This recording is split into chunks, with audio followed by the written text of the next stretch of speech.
my first like race was January of 2022 in Austin, Texas, the BPN Marathon. Yeah, that's the one that I want to talk about. Yeah. Because first marathon, you still really don't have that much of an idea of how to train and run.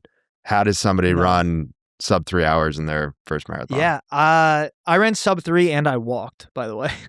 Like, I don't know, but that was a very pivotal moment for me. Went down to I got in like it was like a golden ticket, right? Like I don't know how familiar you are with it, but like BPN launched, and so Nick ran the marathon, dropped a YouTube video, and then like November of 2021, he's like, "Hey, we're gonna run it in January. We have 250 tickets. We're launching at 5 p.m. Central Time. Get in, buy your ticket, and go." So I had my wife, my brother, Marcus, who lived out there in Virginia with us at that time, who was doing much better, went, got his high school diploma, and he was out like working at Domino's. He wanted to move, because I got stationed in Virginia, so he wanted to move out there and kind of get away from Iowa for a little bit.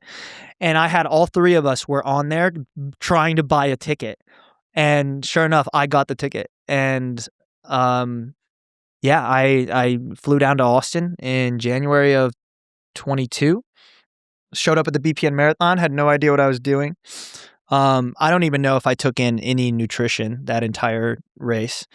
But I called my shot during the first BPN Marathon. I called my shot. I stood in line for 2 hours to meet Nick Bare in his gym, and I shook his hand and he said, "What are you running tomorrow?" And I said, sub 3. And he chuckled and he goes, "By how much?" And I said 2:59:59. The next day I ran 2:59:52. And at the finish line, Natasha Vandermeer comes up to me, who was, she owns NVDM Coaching, Nick Bare's triathlon coach at the time. And she goes, "How'd you train for this?"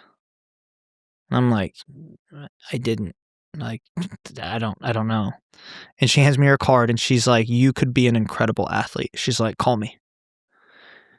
And I went home and went back to the military but that conversation with Natasha lit a fire inside of me, because that was one of the first times in my entire life that someone saw my athletic ability like I did.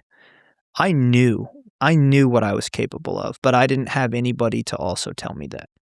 I had 200 people that followed me. My Instagram right now is the Instagram I had in high school. I've never changed my Instagram. Matt Johnson 2_ was my 2012 Instagram. And, I didn't have nobody that believed, that knew that anything. And Natasha's like, "You could be an athlete." And I remember going home and I just fucking sat at my desk at Camp Dodge and just thought about that for weeks. And then I made a move on it.